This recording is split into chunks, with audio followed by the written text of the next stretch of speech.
Hey guys, I just want to let you guys know I'm going to be away for a little bit, not too incredibly long. I should be back here on the channel within a week's time.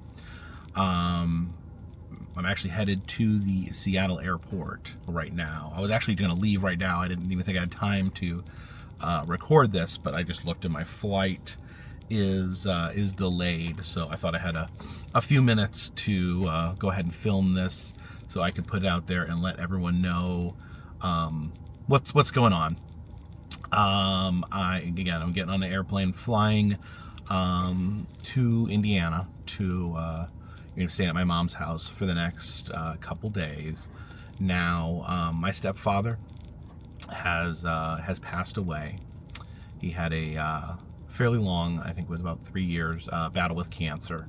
I've mentioned it a few times on the channel. I didn't bring it up all the time, but gosh, yeah, I remember finding out. My mom called me. I remember vividly. I was in the Dinosaur Kingdom 2 parking lot, Mark Klein's attraction. I just had a day full of fun, and my mom hit me with this news that Keith had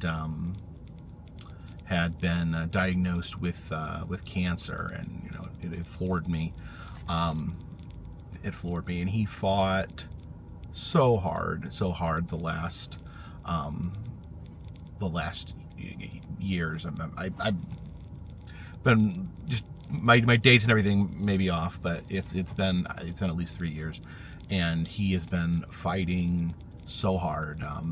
He made, at some points he's made almost miraculous recoveries. Very grim diagnosis to start out with, but he fought it. The whole entire time. If there was a way that he could fight, he did not want to give up. He went through chemo, radiation, 4 or 5 surgeries, I think at this point. There's probably more.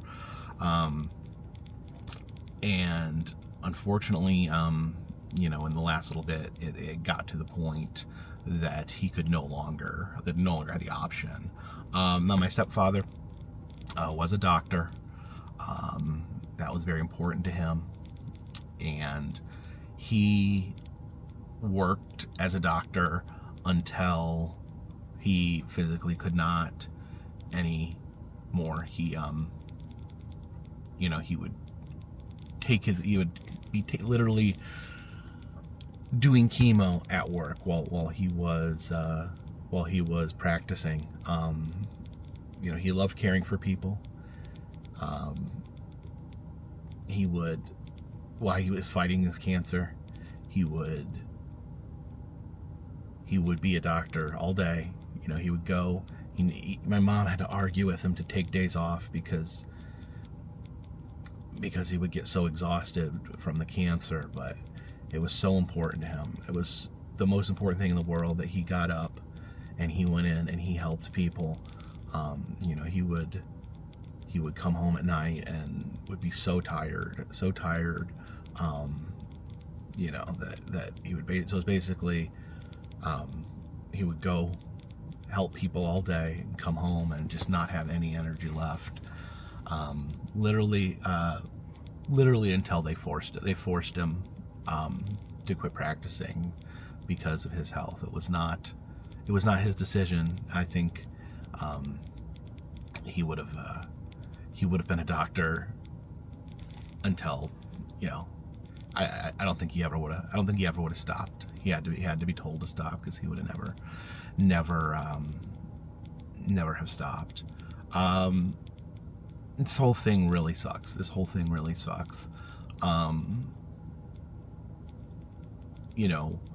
Obviously when people die, the people say very nice things about people. With my stepfather Keith, there was this is how there wasn't a bad thing to say about him. we talked about how much we loved him and how great of a man he was while he was alive. Anyone that knows him knows that he's the kind of person, to know him is to love him. And it just, that person, nobody's perfect. But if you had to ask me who the person in my life that is the closest to perfect, it would have been, my stepfather, Keith. I told you, he's a doctor. He lived for everyone but himself. He it was always he always had things in his pocket. He would have hair bands in his pocket and his wallet in case my sisters needed a hairband, just in case. He made sure he had anything that anyone else could possibly need. Always meant more to take care of other people than for him to take care of himself. And on this channel, and in regards to me, he was one of the earliest cheerleaders on this channel. Way back before this was even a video, back when I was doing my blog with a B, when I was taking pictures, when I was posting pictures on Flickr, Keith would comment online. He would always know. He'd bring it up when he talked to me. He knew exactly what I was doing, and this was a time when not every family member even really realized what I was doing or what I was trying to do. But Keith always was. He was aboard on day one. I remember, we were driving, Keith was driving. We had the whole family in the car, and there was a big weird sign. It was in the backwoods, had I don't remember the business, but it had a big dog painted on the sign, me, I love weird stuff. And I'm like, hey, Keith, can you pull over? I want to get a picture of this sign. And groans, my entire family's in the car. They're like, oh, we had somewhere to be. They weren't big on stopping in an abandoned building in the middle of nowhere, for their own safety. But Keith pulled over with everyone in my family. Said, no, don't pull over. We can't. We don't want to stop here. And Keith pulled over, and he turned around and smiled at me, and he said, I got to be supportive. And that's always stuck with me. I would show up to visit. He'd be wearing, if he knew I was coming, he'd put my shirt on, and oh man. And he still watched these videos every single day. Him and my mom would, I'd call my mom. I wouldn't have to tell him what I was doing, where I was, because they watched the videos every single day. Even when he was sick, he was watching videos every day. So sorry, I'm just trying to get my thoughts together.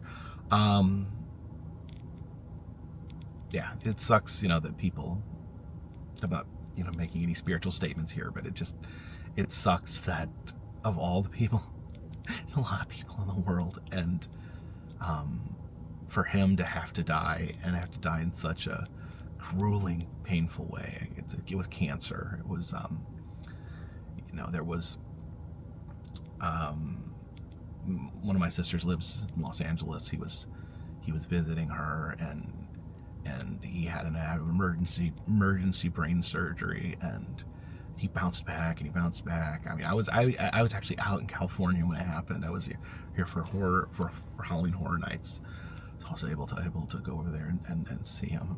And it was just it was the most up and down roller coaster ride that we get so much good news. There was times when he was completely cancer-free, and then something would pop up in his colon and his brain somewhere, and it just seemed like it was whack-a-mole. You got rid of one and something else would pop up, but he never wavered in his fight to be alive. That's what he said. He said his number one priority was to be alive, and it was not a pretty process, but he clawed and fought because he wanted to be alive. Even in his final days, he didn't want to let go. He didn't want to let go.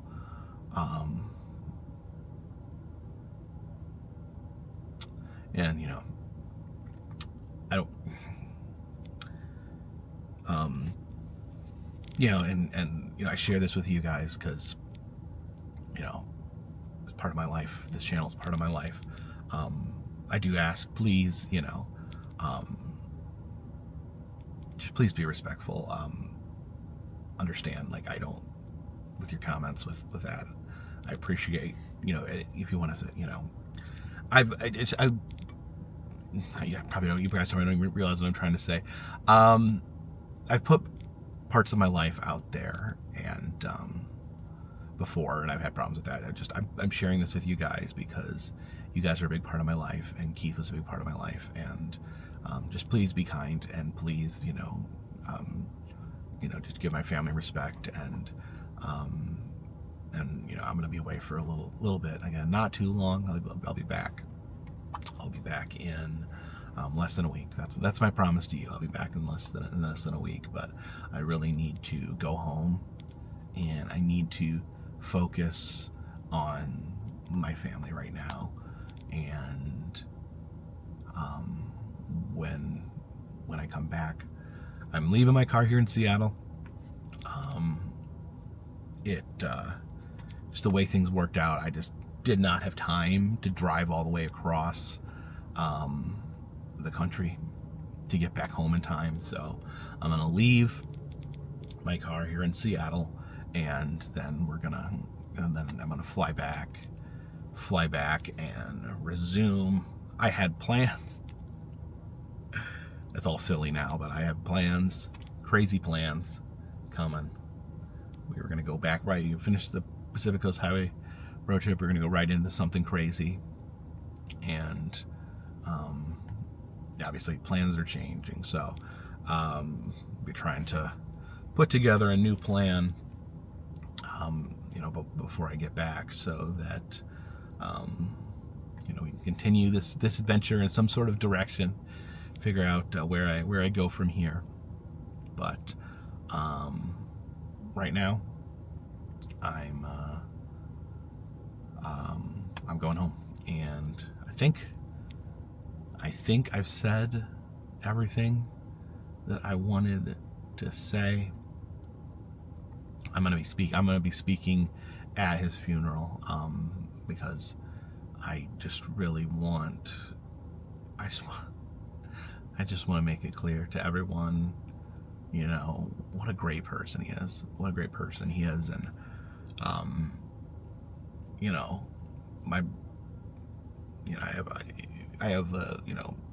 we're a Brady Bunch type family, mixed family. He always just treated us all. It was always, from day one, we were all part of the same family. There was no division, no separation. I love my sisters, my stepsisters, my sisters. And I've actually gotten, sometimes these things bring people closer together, and I've really, the last couple of years, in the shadow of this cancer, have developed a better relationship with my sisters on that side. So everyone's gonna be there. Jen's gonna meet me out there. Anna's gonna meet me out there. James is gonna meet me out there. Everyone will be out there, and from there I'll get back to you. If I need some extra time, I'll take some extra time. But right now the plan is, I think 4 or 5 days I'll be back here in Seattle, and we are going to resume the festivities on this channel, because that's how I deal with stuff. That's how I, keep busy. In some ways, I guess I'm like my stepfather. In the fact that I don't stop, I don't quit, I don't give up. He was a doctor 24/7. When I say doctor 24/7, like, be like at a family reunion looking in kids' infected ears while he's trying to eat. He was always a doctor. And I'm a traveler. He's a doctor. And I'm going to continue traveling like he was a doctor until the end. I'll be a traveler till the end. And I think that's one thing maybe we had in common. Thank you guys so much. I'm sure you guys understand. Thank you for watching. Thank you for your support.